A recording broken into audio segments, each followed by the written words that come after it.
are finishing off our series in Esther. And when he asked me to speak this morning, and what chapters he told me I was going to be doing, I was like, are you serious?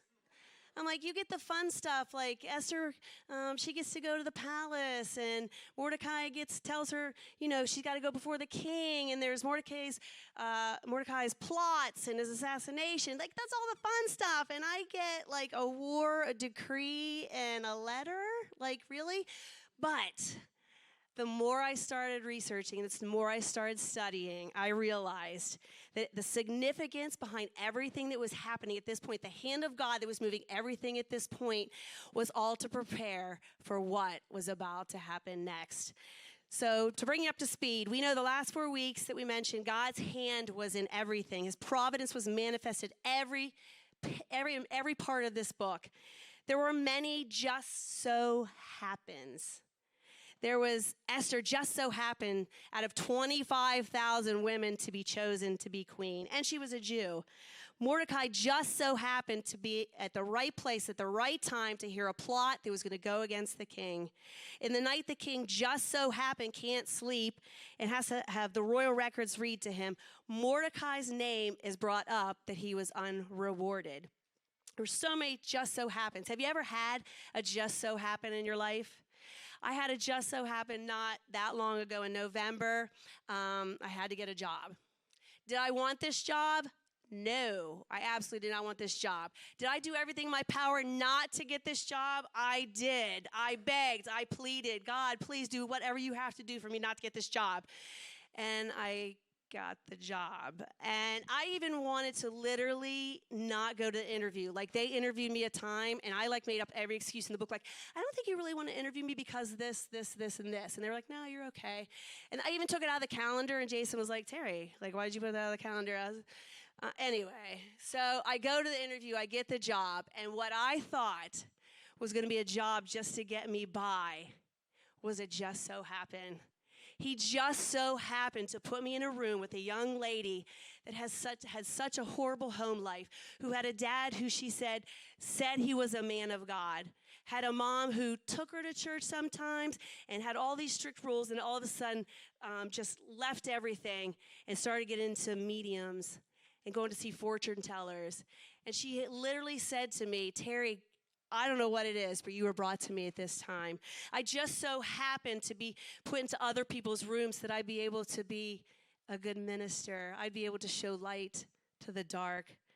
I just so happen to love the job, actually. Just kidding. But I was going about my normal everyday life.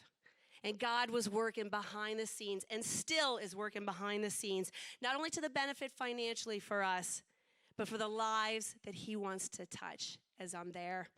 So there wasn't any coincidence or randomness in Esther. There was a designer all throughout. There wasn't any miracles, but the whole thing was a miracle. God's working all things out in our everyday life for his glory. Here in Esther, we have the people of God who find themselves in moral danger, and God just seems different. But in the middle of that tragedy, he's raising up a young Jewish girl named Esther, and she doesn't even realize it. God is raising her up to deliver his people, and he was going to use her to accomplish the unexpected. Let me tell you something this morning. I feel like this is for someone. God is raising you up right now for the unexpected. You don't see it. You don't feel it. You don't even like where you're at right now. But right now, God is going to use you to accomplish the unexpected. He's at work in all of our lives behind the scenes. Esther was about bringing the deliverance and salvation for his people. So far we've learned in this book about God and his providence and what that meant. But what it means today, what we're going to learn is God's enemies are not just defeated, but they're going to be destroyed.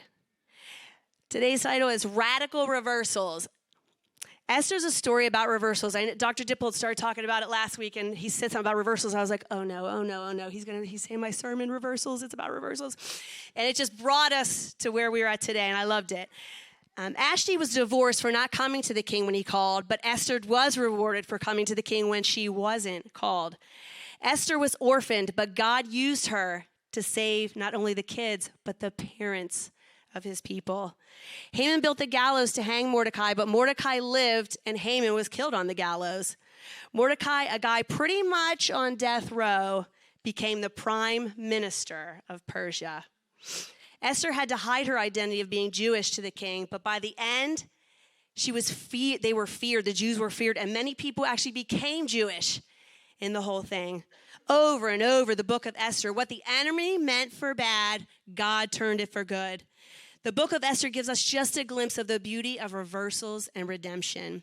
It teaches us that God uses us in spite of our failures, in spite of our sin. What a great demonstration of God's grace. And that's even with today. We know Esther's actions in the story were far from perfect. She was picked from 25,000 women to come to the palace to be in a harem. And not only was she in a harem, she was known to be one of actually his favorite concubines. And yet she was God's chosen vessel to bring deliverance to his people. There was others in scriptures as well. Abraham doubted God and lied more than once. David committed adultery. Rahab was a prostitute. Rahab. Peter was a denier. Paul was a murderer. And in a total reversal, God used every single one of them. Don't you ever think God can't use you because of what you've done and where you've been. He was going to use you. So as we look in chapter 9, today the Jews' enemies had hoped to overpower them. But yet another reversal was about to take place. What the enemy wanted for bad, God was about to turn it for good. In chapter 8 of Esther, the hand of God was working behind the scenes, and we're going to continue that in chapter 9 as our last scene of Esther. Chapter 8 talks about on that day. It starts out on that day, and when we get to chapter 9, it says this day. It's all about reversals. This is going to be the radical reversal. This is the fight. Esther 9, 1-6 says, on the 13th day of the 12th month, the month of Adar, the edict commanded by the king was to be carried out. On this day, the enemies of the Jews had hoped to overpower them. But now the tables were turned, and the Jews got the upper hand over all those who hated him. The Jews assembled in their cities and all the provinces of King Xerxes to attack those determined to destroy them. No one could stand against them because the people of all other nationalities were afraid of them. And all the nobles of the provinces, the satraps, the governors, and the king's administrators helped the Jews because fear of Mordecai had seized them. Mordecai was prominent in the palace. His reputation spread throughout the provinces, and he became more and more powerful. The Jews struck down all the enemies with their sword, killing and destroying them, and they did what they pleased for those who hated them. In the citadel of Susa, the Jews killed and destroyed 500 men. This was D-Day. The day had finally arrived. The enemies were going to be destroyed. They were rubbing their hands in glee. They couldn't wait to defeat them. This was the day that the Jewish problem was going to be dealt with. It was a day, thanks to the earlier decree of Haman and the king's authority, where it was perfectly fine to kill any of the Jews and take their property. Even today, 2,500 years later, nothing has changed. There are decrees still going out that coming forth from Persia, which is modern-day Iran, calling for the total destruction of the Jewish race. Back to the story. Haman's gone, executed by Mordecai, and Mordecai has taken his place. And on the 13th day of the 12th month had come. Remember, this was the day that the Jews were to be killed. For no particular reason, but thanks to God's intervention and Mordecai's decree, it's now the day that the Jews could fight back to anybody that harmed them, which means they could fight back. And as we read in this passage above, on this day, the enemies of the Jews had hoped to overpower them, but now the tables were turned, and the Jews had the upper hand over all those who hated them. That one word has written all over it: God. God was in them, amongst them. It was God who reversed the plan of the enemy. What Haman had thought was going to be a day of dancing and celebration had flipped around and was absolute devastating for his family and the enemies of God's people. Like Dr. Dipple told us last week, this was a part of the divine comedy. This was a part of the, yay, the end, we win, they die. It's the divine comedy. So the Jews could defend themselves, with not a single person could stand among those Jews. They not just represented Esther, but they also represented Mordecai, who is now the second most powerful person in the empire. This shows us God just doesn't restore to a place of honor, but he restores to a place of honor that was brought from shame. Mordecai had gone from sitting in sackcloths and ashes to wearing robes and being second in command. Kind of remind you of a little story also, Joseph. In verse 3, it says, no one could stand against them because the people of all other nationalities were afraid of them. It wasn't about the fear of the Jews. Now it was about the favor of God. It was about the favor of God in those people. It wasn't about them, but it was about God in them. And this kind of represents us a little bit today about it isn't who we are, but who God is in us. God rests on us. It's all for his glory. It's him that people see in us. It's him that he's being used through us. It's him that is seeing lives change through us. It's him. It's all about him. Here in just the first 5 verses alone, it shows us that those who hated God were the people who conquered them. It shows us that who hated the people God's people. It shows us those who hated God's people hoped to conquer them, but God's people would prevail. And you know why they prevailed? Because of unity. You think, oh, they have all this armor and all this stuff, and that's how defeated them. No, they had unity. It said, when there is a war to be waged on the battlefield, we tend not to fight in the barracks. God used the attempt of destruction to eliminate any division among the Jews. On the 13th day of Adar, if one Jew suffered, they all suffered. If one fought against the enemy, they all fought against the enemy. If one triumphed, they all triumphed as well. I would pray that our battle today against the flesh, the world, the enemies would unite us as well. When one suffers, we all come together. When one battles, we all battle with them. And when one triumphs, we would all celebrate with that person. May we stand not only as a church, but as Christians on the battlefield. So it was reported to the king that what happened was only great. It wasn't only great, but he actually liked it. He thought it was so great that he said, what else do you want, Esther? I'll give you anything else. We all know what she says, right? She was the queen. She was Jewish, and he wasn't. He wasn't even. They weren't even on the same spectrum. She was the queen, but she was Jewish. He could have done whatever he wanted. He's like, oh, that's it. You got what you got. He goes on and says, whatever you'd like. So she goes on and asks, and she just asks for one thing. Just give me another day to fight. Can I have another day to fight? Give me another day to fight. She wasn't shy. She went in like beast mode. She wasn't like, can I just have another day? She was like, I'd like another day on the battlefield, please. And there was a reason behind that. In 13, it says, if it pleases the king, give the Jews in Susa permission to carry out this day's edict tomorrow also, and let Haman's 10 sons be impaled on poles. Yes. So the king commanded this, and it was done. An edict was issued in Susa, and they impaled the 10 sons of Haman. The Jews in Susa came together on the 14th day of the month of Adar, and they put to death in Susa 300 men, and they did not lay a hand on the plunder.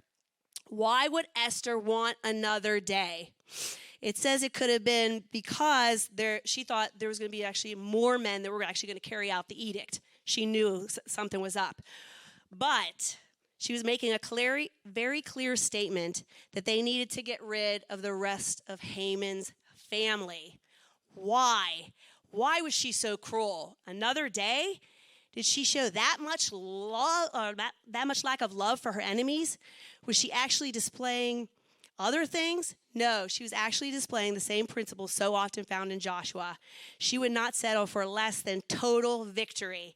But there was a reason behind that. So in 1 Samuel 15, we know the story of King Saul. And King Saul was supposed to kill all the Amalekites. He was commanded to kill all the Amalekites, the men, the women, the animals, the livestock, everything he was supposed to get rid of everything. But it was King Saul's lack of complete complete obedience that allowed Haman to live through this line. Haman was an Agagite, which was the royal family of the Amalekites.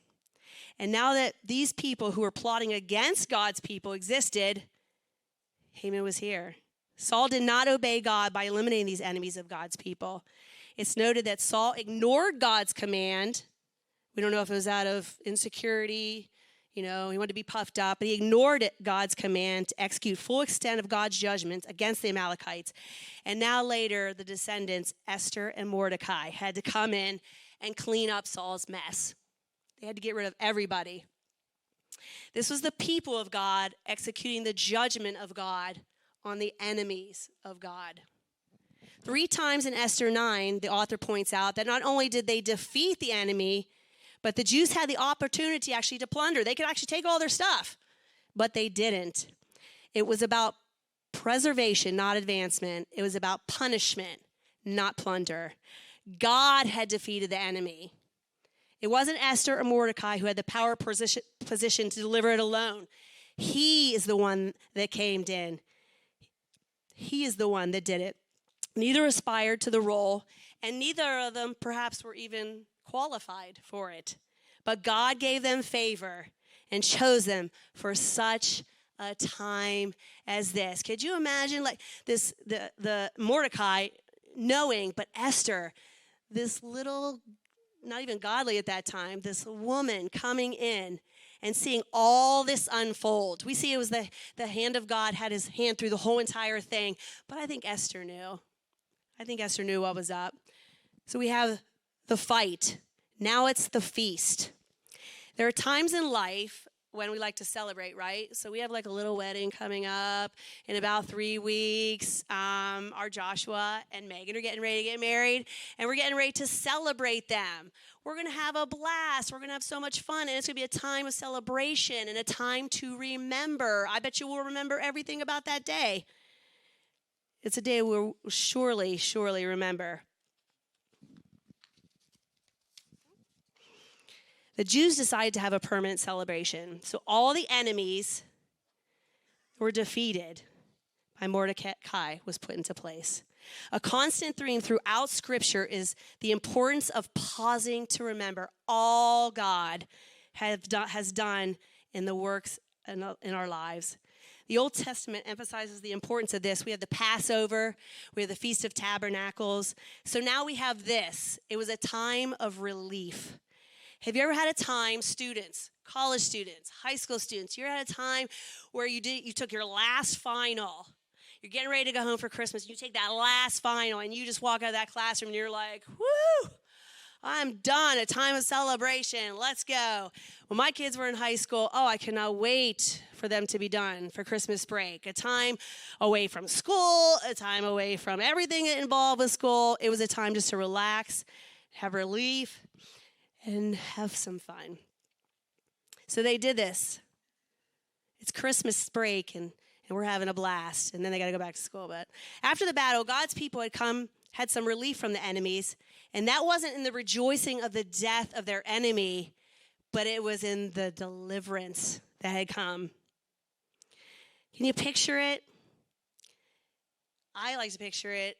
So they're having this celebration, and there's hugs, and there's dancing, and they're picking little kids up in the air and twirling them around. It kind of reminds me of the movie Scrooge. I don't know if you guys watched the Scrooge, the musical. I'm like all about the musical. They're all dancing at the end. I loved it. The Jews were to celebrate. Talk about the unexpected. They were not expecting this. And talk about a radical reversal. They all thought they were going to die. They didn't think they were going to leave that battlefield. But God provided. Verse 20 through 25 reads, "And Mordecai wrote these things and sent letters to all the Jews near and far who were in all the provinces of King Xerxes to establish among them that they should celebrate yearly the 14th and 15th day of the month of Adar, as the days on which the Jews had rest from the enemies, as the month which was turned from sorrow to joy for them, and from mourning to a holiday, that they should make these days of feasting and joy, of sending presents to one another and gifts to the poor. So the Jews accepted the custom which they had begun, as Mordecai had written to them, because Haman, the enemies of all the Jews, had plotted against the Jews to annihilate them, and they had cast pur, that is a lot, to consume them and destroy them. But when Esther came before the king, he commanded by letter that this wicked plot which Haman had devised against the Jews should return on his own head, and that he and his sons should be hanged on the gallows. He did not want them to forget. They called these days, it was Purim, but it was the Feast of Purim because they were to celebrate after the name Purim, meaning the casting of lots. Haman, he casted lots by doing so to see when and where they were actually going to be destroyed. So Haman wrote these letters because in time he knew that these events would eventually be blurred.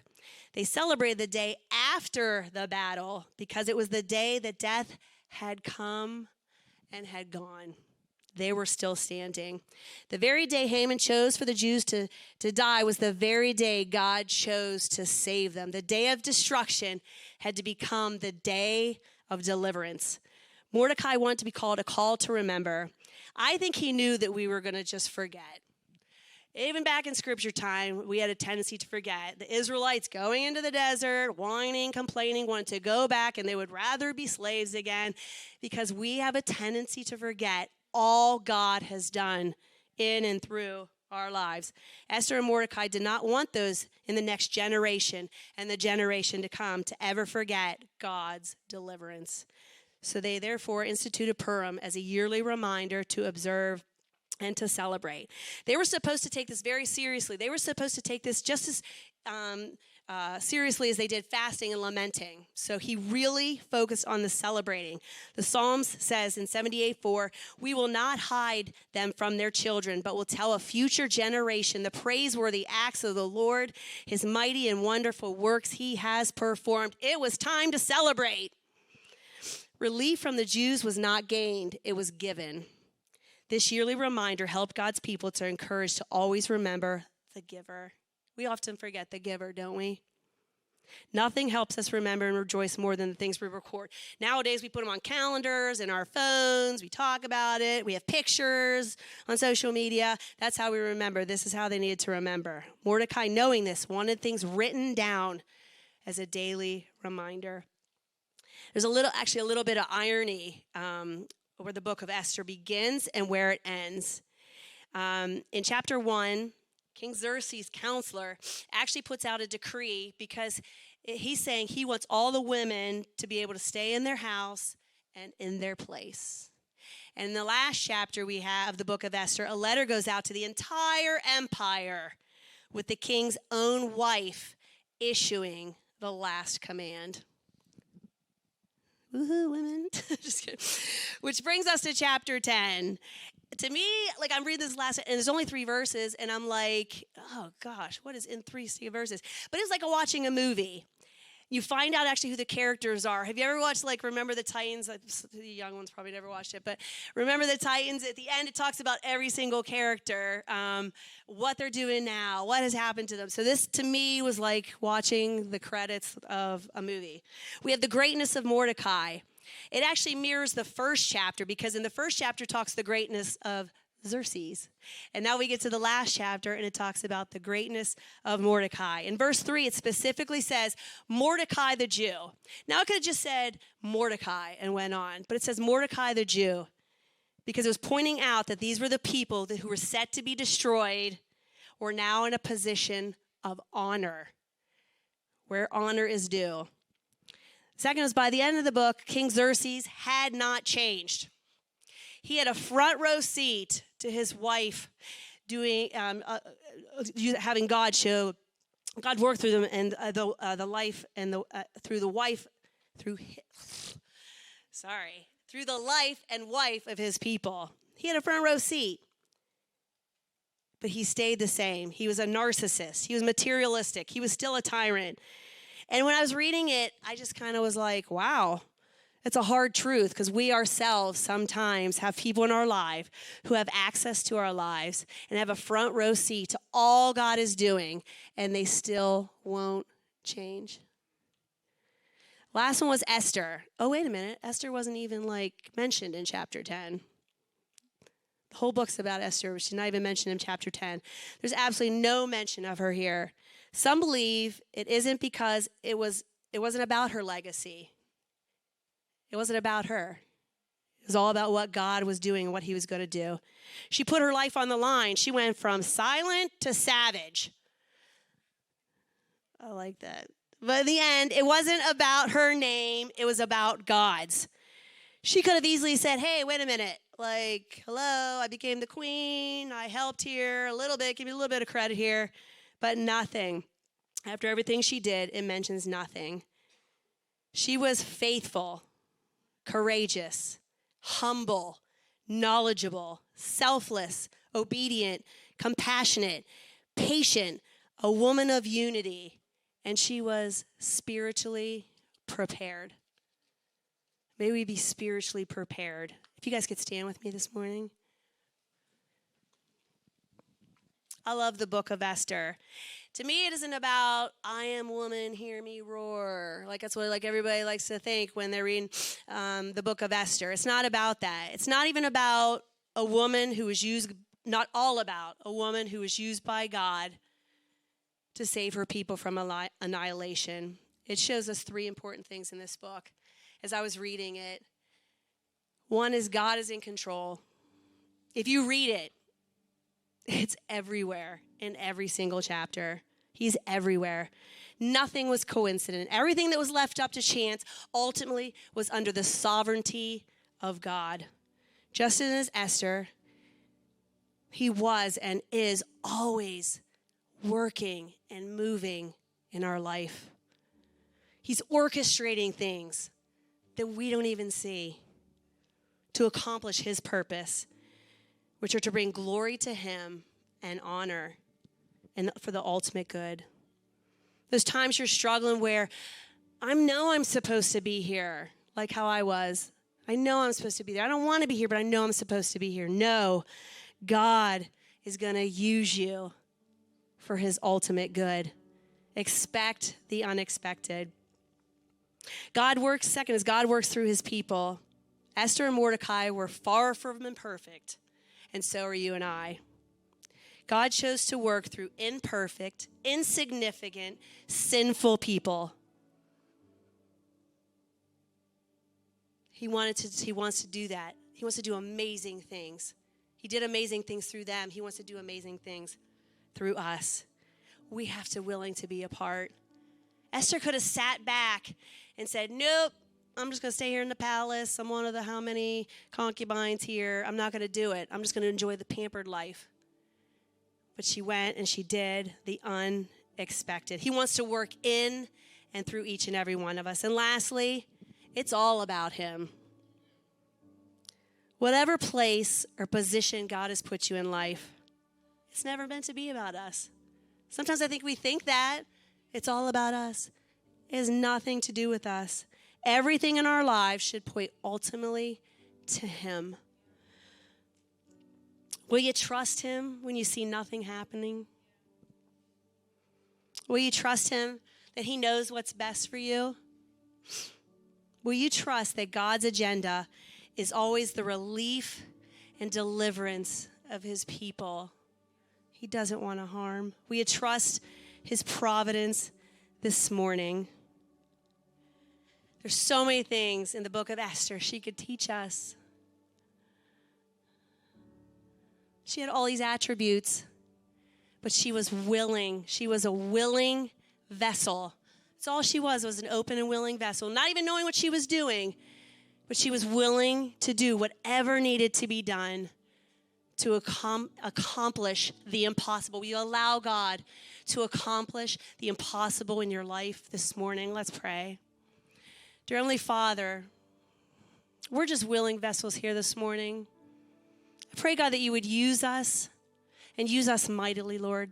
The places you put us in, God, that we don't want to be there, God, that you would just open doors of opportunity and that we would expect the unexpected, that you would change people's lives, that you would make people whole, God, and that we would just be open to whatever you have for us, God.